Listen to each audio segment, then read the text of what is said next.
We are going to get into the game now, and it is going to be Bunnyhoppor on his Druid versus Sintolol's Pirate Warrior again. I'm kind of glad he's just gone for the Pirate Warrior. Sure. Just want to see more of this deck, see if it can actually get a win, because I think it's like the make or break when you bring a deck like this to a tournament this prestigious as well. This is literally 8 of the best players in Europe fighting it out for their spot to get into BlizzCon, and Sintolol's took a very unconventional deck. And I think a lot of his performance is going to rely on the performance of this deck overall. Yeah, there's not a lot of stats out there about Pirate Warrior, so I'm not sure if he's doing like his own stats or something like this. But like against Druid, typically on ladder, you have a decent win rate if you look at just the generic stat pool. But no one on ladder ever expects it to be Pirate Warrior. Yeah. So that like factors into that sample size a lot, especially if you do a lot of your testing through ladder. And Bunnyhoppor here has full information. He knows it's Pirate Warrior. He knows all 30 cards of this Pirate Warrior deck. So that's why we see him keeping things like Wrath, which Druid typically never does against Warrior. So you got to imagine that the stats that Sintolol probably has are maybe a little bit skewed because of just how unique the deck is. And that could play a big factor in to see if, is the deck actually a legit tournament deck or not. Yeah, and also Druid as a class at the moment has a lot of options available to actually just heal. Oh, yeah. With a lot of the time, there's potentially 2 Feral Rages, there's 2 Raven Idols to go into more Feral Rages or go into Moonblade, Healing Touch. There's so many options that you can, so many options that you can just gain additional life. And then there's 2 cards that give Taunt off the spells as well. So you're looking at like 6 spells that are super beneficial for you at that point. And it's just absolutely crazy. Your odds of actually hitting one are pretty good. Yeah, and Pirate Warrior can just run out of juice. So if you just don't die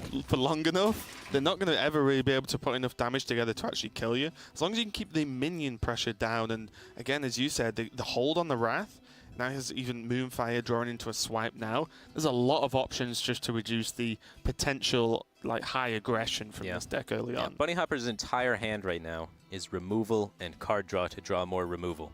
It's pretty much what you want. Yeah, it's like Pirate Warrior has a very limited amount of minions. How do you stop them? Well, you can heal, which is what he's got, and then you can remove all their minions, and then you can draw cards to remove the rest of their minions. And if you do that, I can't imagine you losing that matchup. And we do see him go with the Feral Rage for the heal there. I really like that because the 3-drop you're expecting to come out of the Pirate Warrior deck is almost always just going to be Frothing Berserker. That's their typical 3-drop, or sometimes I guess they'll play the Dread Corsair there since it is reduced, but all of that still just dies to swipe anyway, so might as well, while you got the mana, just get the healing involved.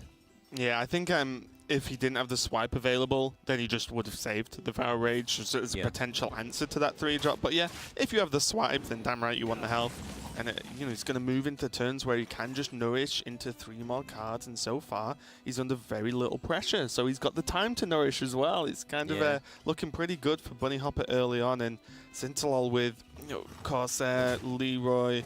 He has got the weapon buffed a little bit, so even the Fire War Axe draw isn't that crazy. Mortal Strike, normally a spell you want to use to actually just finish your opponent. So he's got his late game. Yeah, 50% of his hand is late-game finisher cards, and now 66% of his hand is late-game finisher cards. So it's not really the position you want to be in. And he doesn't have the Arcanite Reaper, which is just the power card that makes the deck. Having that card on 5 increases your win rate like a huge proportion with Pirate Warrior, and not having that for turn 5 is potentially going to be super painful unless he's able to top deck it. And both of his upgrades have been used to very, very mediocre effect. As little effect as double upgrade could possibly be used for almost, just because of how the hand ended up panning out. Typically speaking, you want to upgrade a bigger weapon than the Battle Axe. Yeah, and Bunnyhoppor actually going for the ramp with the Nourish there to be able to just drop Ragnaros if he really wants this following turn. The frustration is Argent Horse Rider, kind of an annoying minion to play Ragnaros into. You got the Moonfire. Yeah, he does have Moonfire to peel the shield if he really needs. Or to potentially kill the minion off after, based on the rag hit. But kind of frustrating, but still being able to just drop rag when you're on 28 health on turn 5. Double Moonfire, guaranteed the 8 to face. So do I. You just start clocking him. Pirate Warrior is really good at going face, but I think Ragnaros has got Pirate Warrior beat. Yeah, a little bit. Especially when there's no executes in this deck either. So there's literally just no good way. And Sintolol not happy about this Ragnaros at all, and I kind of I feel him on this one. Is there's just no good way to deal with it. He can't. He actually just cannot. Can he even kill it next turn? No, he just can't kill it at all. There's just nothing good he can do. Well, is this the Leroy Nazar's first mate? Kill one of the whelps with the weapon? Kill one of the whelps. Try and get Leroy to connect for 12, I guess. If Leroy for 28 at this point. Yeah. You just need Leroy to just keep connecting. Go on Matrix on the Ragnaros and keep dodging that. Oh. So never mind. There's living roots. Don't you worry. And now the Raven Idol can even, you know, go minion if he wants to, so that he can develop behind this and clock faster. Or he can still just take spell and look for any of those more heals or taunts and what have you.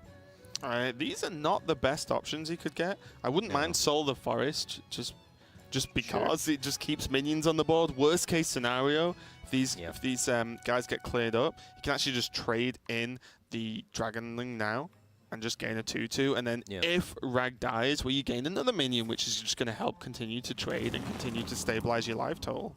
Got him. Yeah. Yeah. As weird as it sounds, I think Minion was actually a little bit better there for Bunnyhoppor, just because you still have the ability to get some heals and taunts, but just the ability to speed up the clock by a turn on average is more important than the ability to hit a heal. Yeah, I think the best thing would have actually been a Nourish from Spell, you know, to just draw. Just draw the following turn or the same turn even, and then just carry on getting ahead on the opponent. And the second War Axe, I mean... Yeah, good. I think Sintolol heard me. I said second War Axe, he just shook his head, and it's like, yep, I understand that, Finn. And there's honestly just not a lot he can do at this point. No, I can't imagine a string of draws that allows him to win this game. 12, 15, 18. Like, the most you can expect him to do is about, like, 18, right? Like, he can swing the War Axe this turn, and then Rag and such hits him in the face, and then he drop decks another Mortal Strike, because he's only got one turn to live, right? Because of the amount of damage coming in. He's facing now 10 damage a turn, so he can't armor out outside of range. He could maybe Mortal Strike a 2/2, and then if he gets a minion and Rag hits the minion and your opponent draws dead a few turns, maybe that's the line of play you got to go for, but you can't get lethal over 2 turns. So if you're not clearing anything, you're not winning by clocking. It's actually impossible. So I think you have to Mortal Strike the 2/2. Okay, it looks like was Mortal Strike used there? I'm not sure. No, he's just trying to armor out of it. So he's going to experience 10 face damage, and then he's going to hope for a minion, and then he's going to hope for a miracle. He's likely going to experience another 10 face damage, and it's not going to be pretty. Sintolol visibly upset as well. He appears instantly. I've not seen him on camera before, to be honest, so this is the first time I've seen him play.